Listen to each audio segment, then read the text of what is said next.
Have you ever felt a chill run down your spine when you see something that just doesn't add up? Picture this: a busy supermarket, the usual weekend chaos. People are rushing through aisles, grabbing groceries, trying to get home. Then, amidst the noise, a tiny voice cuts through. It's a little girl, no older than 6, with wide, innocent eyes and pigtails bouncing as she walks. She's lost. But this isn't your typical lost child scenario. She isn't crying for her mommy. She's calling out names. Your name. My name. Everyone's name. It started at the dairy section. A man named David was reaching for a carton of milk when he heard it. "David," she said, her voice clear as a bell. He turned, confused. "Do you know me, little one?" he asked, crouching down.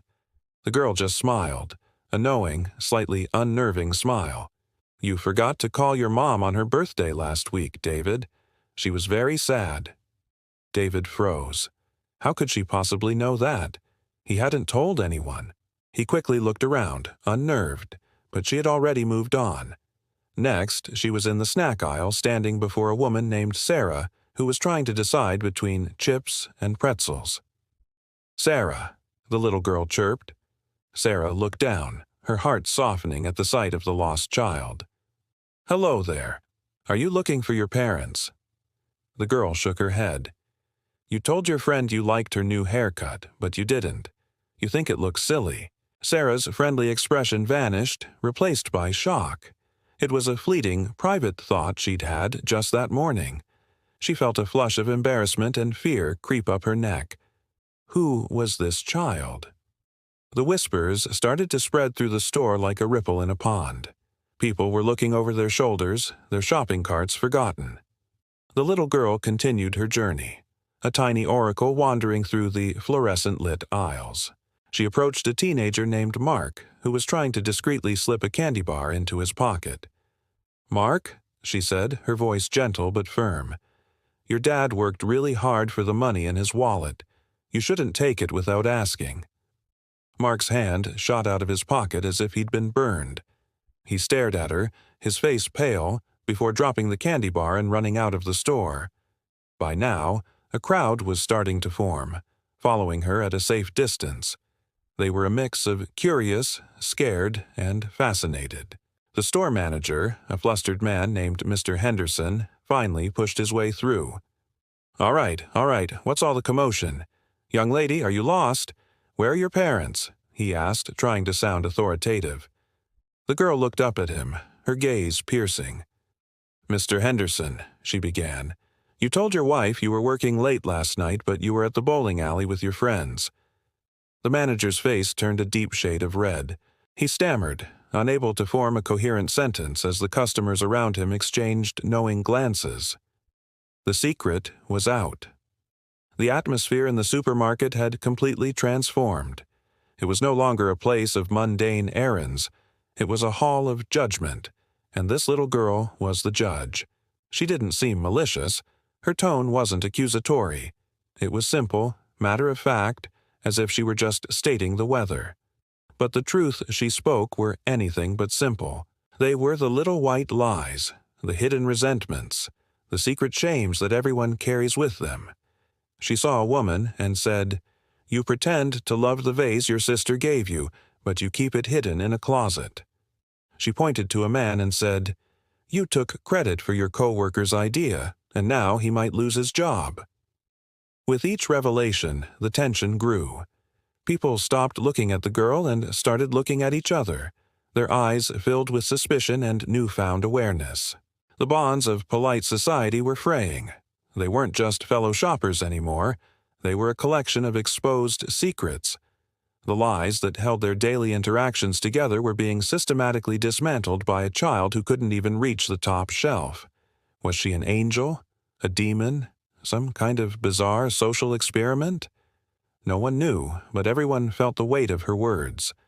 The manager, having recovered slightly from his own exposure, finally called the police. 2 officers, a man and a woman, arrived, looking bewildered by the scene. The entire store was at a standstill. 100 or so people silently watching a little girl who was now humming to herself by the checkout counters. "We got a call about a lost child?" The female officer, Officer Chen, said cautiously. Mr. Henderson just pointed. "It's her. But be careful. She knows things." Officer Chen approached the girl gently. "Hi there. I'm Officer Chen. What's your name?" The little girl looked up, her smile returning. "I don't have one," she replied sweetly, "but your name is Maria, and you're worried about your son's grades, but you're afraid to push him too hard because you don't want him to resent you like you resented your own father." Officer Chen took an involuntary step back. Her partner, Officer Miller, put a hand on her shoulder. "What's going on?" he whispered. Before she could answer, the girl turned to him. "And you, Officer Miller," she said, her voice losing none of its childlike innocence. "You still feel guilty about not visiting your grandfather in the hospital before he passed away. You were just too busy." Officer Miller's face hardened, a wall of professionalism trying to mask the sudden pain in his eyes. He had shared that regret with no one, not even his wife. The situation was spiraling beyond anyone's control. What do you do with a child who can see directly into your soul? You can't arrest her. You can't reason with her. They stood there, two armed police officers completely powerless against a 6-year-old. And then, as suddenly as it began, it started to end. The little girl yawned, a big, theatrical yawn. "I'm sleepy," she announced to the silent, watching crowd. She walked towards the automatic doors at the front of the store. No one moved to stop her. They were all frozen, caught in the web of truths she had woven. As she reached the doors, they slid open. She paused on the threshold and turned back to look at the people inside the store. Her unnerving smile was gone, replaced by a look of profound, almost adult-like sadness. "It's so heavy," she whispered, though her voice carried to every corner of the silent supermarket. "All of it. You should try letting it go." And with that, she turned and walked out into the fading afternoon light. She didn't look back.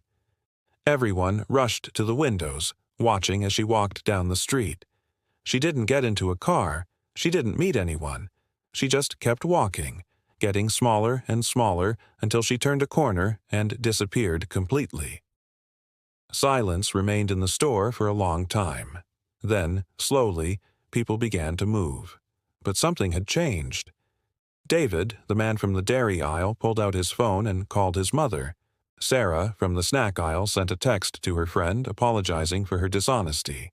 All around the store, in small, quiet ways, people started to heed the little girl's final words. They started to let go of the heavy secrets they carried. No one ever saw the little girl again.